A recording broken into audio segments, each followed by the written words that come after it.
Good afternoon, everybody. It's Bob the Green Man from Chateau de Muff in Mesa, Arizona, Zone 10A. It is a beautiful 80 degrees here in December underneath the back patio. Out here with Ghost and Minnie, it's about 65 degrees. I wanted to do a video on winter watering and how I water here in Mesa.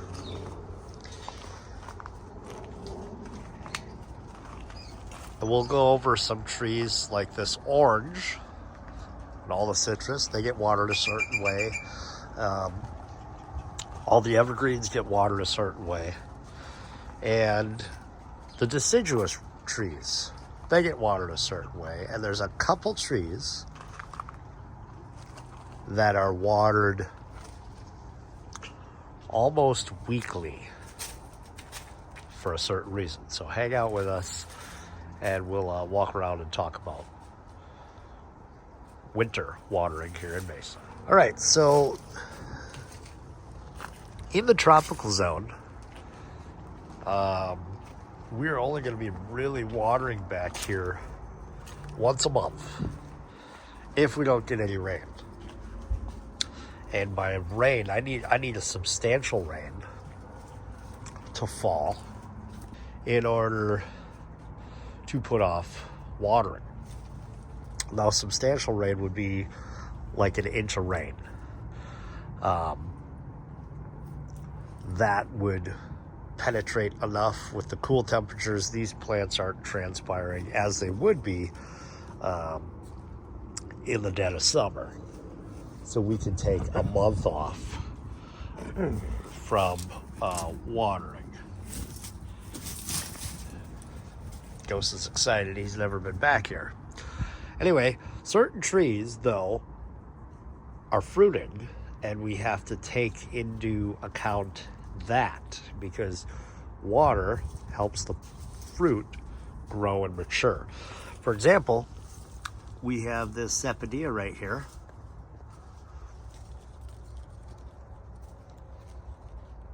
That is fruiting, and that's been on there for about a month. So that sapodilla has made it.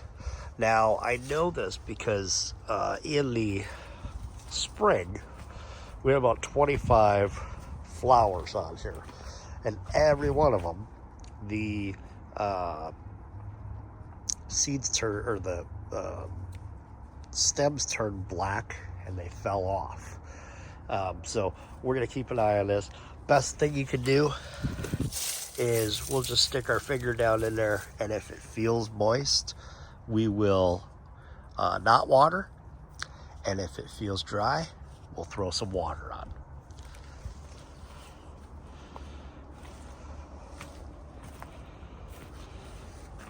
Another tree that, though it's not fruiting, it still loves water, is a Rollenia. And this is a wild sugar apple. So these things, they're kind of like the star fruit in the fact that where they come from, they can handle being flooded for 2 to 10 days. Now, you don't want to do that, especially in the winter, because, you know, the water's not gonna dissipate as fast as it would in the summer. But we put some water on here the other day, and it is nice down there. Now, I am gonna get a chip drop here in about a month or so, and we're gonna load this whole area up with fresh wood chips, which will keep the roots warm and conserve water. Might actually be able to water this guy a bit less. The citrus trees get watered. At the moment, they're twice a week, or excuse me, twice a month. And that, as we dip down deeper into the 50s and 60s, we will go one water a month. We are actually going to hit the 70s. We'll be in the 70s for like at least 2 to 3 weeks. So as long as we're in the 70s, we're going to keep with the every 2 weeks watering. And when we're consistently in the 60s and below, that's what we'll do every once a month. And the reason for the once a month is we're fruiting, and these are all going to be ripe between some are ripe now, between now, beginning of December, and the middle of March.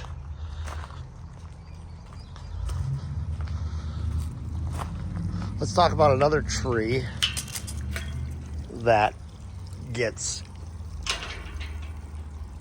oddly watered through the winter, and that is starfruit. Now, this starfruit, the last 2 years, I have been watering it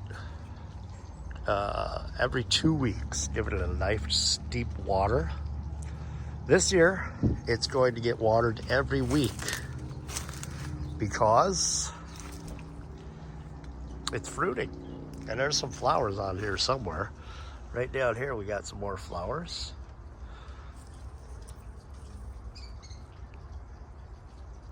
More flowers, and I even see a little fruit there. Right there. So, these trees, just like the Rolenia, they can take a flooding. So they can be flooded for 2 to 10 days. But just as the Rolenia, before I water, we're gonna stick our finger down in there and see if it needs the water.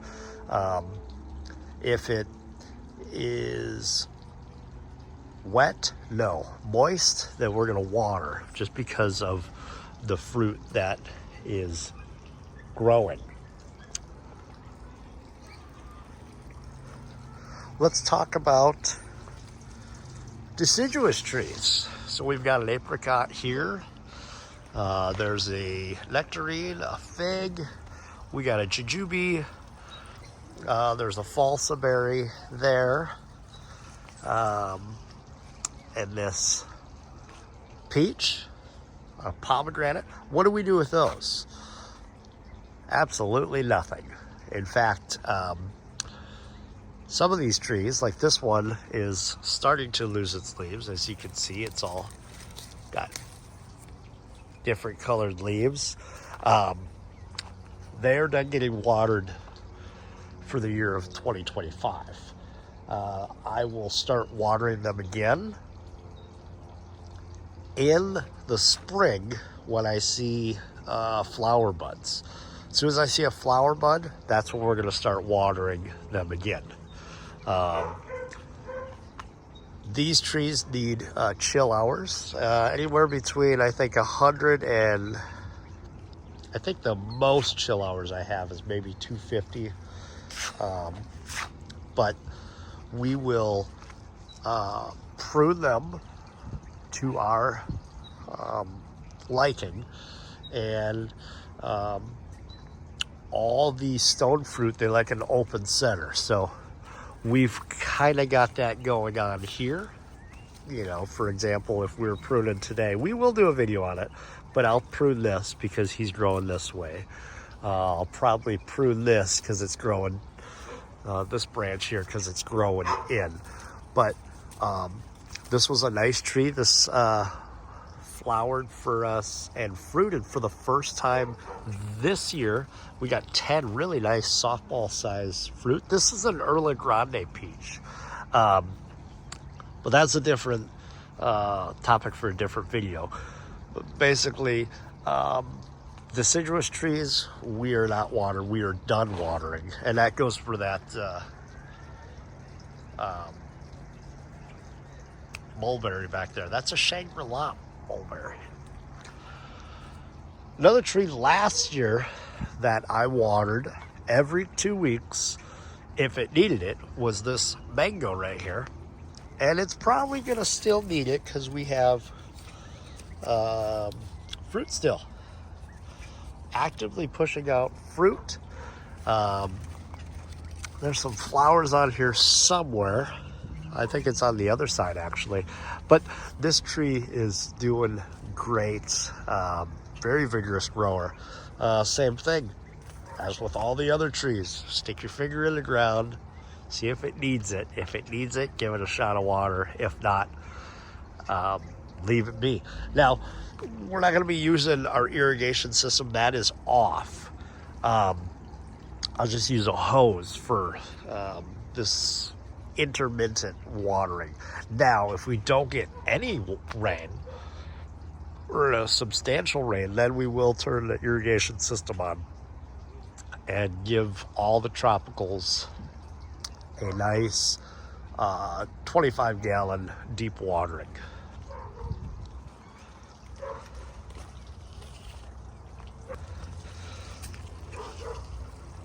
One other tree that I want to talk about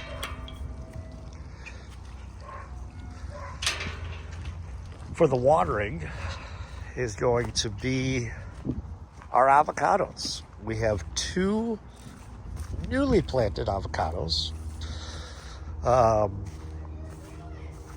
I've got a Russell here with some nice new growth on it. Let me see if I can get out of the sun there.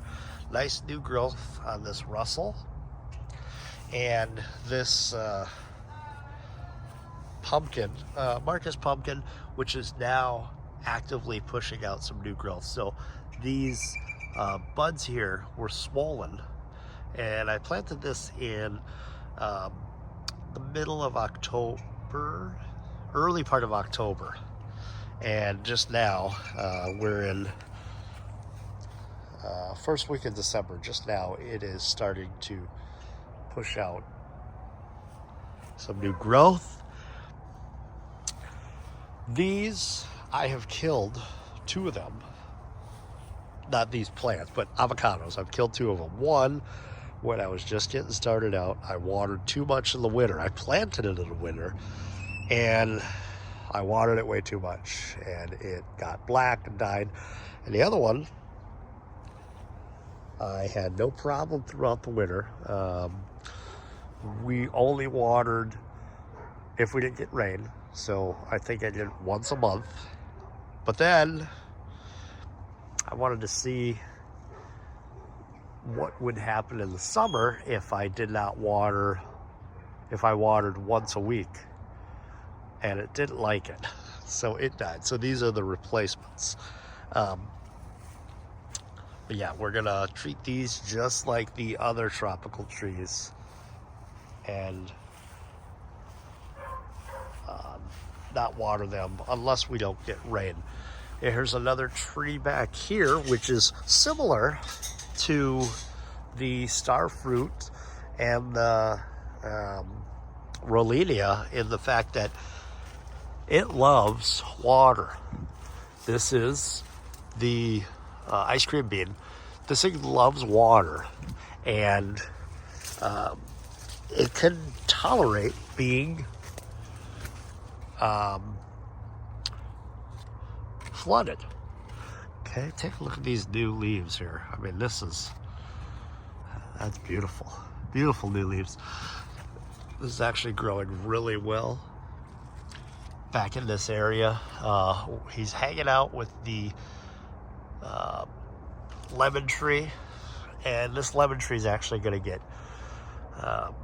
cut back quite a bit because I'm going to create some more space for this ice cream bean. But ice cream bean last year was its first winter in the ground, its 4th winter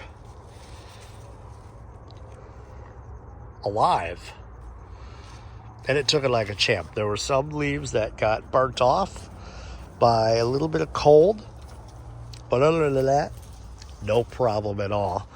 As with the lemon tree, this Barbados cherry, we're going to give it a nice haircut. I pretty much give the Barbados cut every couple of years. And since I figured out how to water him this year, I talked about that in a past video, that I did not realize that they had shallow fibrous root system.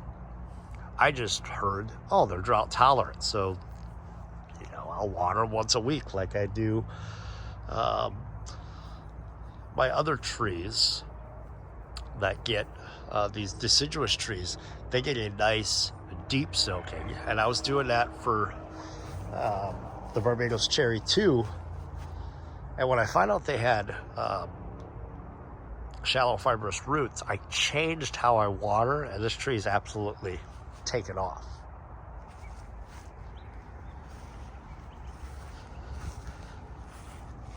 Let's head up front. There is one more tree I want to talk about because it's important, this tree. During the winter, what happens with it? We'll be right back. So there's one more tree up here that I wanted to talk about. How important it is for watering in the winter.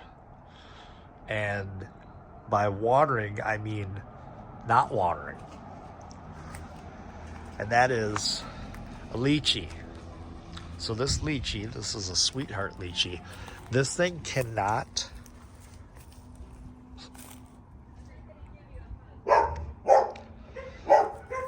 this sweetheart lychee wants a hot, wet summer followed by a cool, dry winter to promote flowering. And here in Mesa, that's exactly what we have. I create the wet summer by watering consistently, but in the winter, we don't want to water this as we would, say, a star fruit. I might only even give this half of what it should get in the winter. All this new growth is this year, and it's actually got, the caliper of the trunk has gotten a little bit bigger. This tree is old enough to flower and fruit. So if we're lucky enough, we'll get fruit on it this year.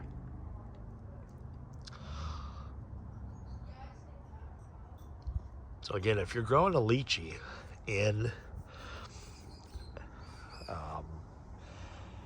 the Valley of the Sun, you don't really need to water it. I mean, if we get even a little bit of rain, that'll be fine. I'm probably only going to water in January. I watered this last weekend, which was Thanksgiving weekend, and I probably won't water this again until January. Now, unless we're 70 degrees all of December, then for sure in January. But if we drop down into the 60s, 50s, and 40s during the day, then we will not water it at all, and that will promote flowering for the tree come springtime. Anyways, guys, thanks for hanging out. I hope you enjoyed the video. Gonna see how somebody else waters. These videos were very informative for me when I was creating my water regimen. I would watch how other people did things, and I created my own watering schedule based on my soil and microclimate and stuff like that. So I hope this helped you guys get an idea for how you may be able to water even in the winter. Just because it's winter doesn't mean we don't water our tropicals. Our deciduous trees like this desert willow, this thing doesn't get watered anymore anyway, ever. But if it was newer, it would not be getting watered. Spice neck to plum, no water the rest of this year. Anyway, guys, until next time, I hope you have a great day, and we'll see you later. Thanks for watching, everybody.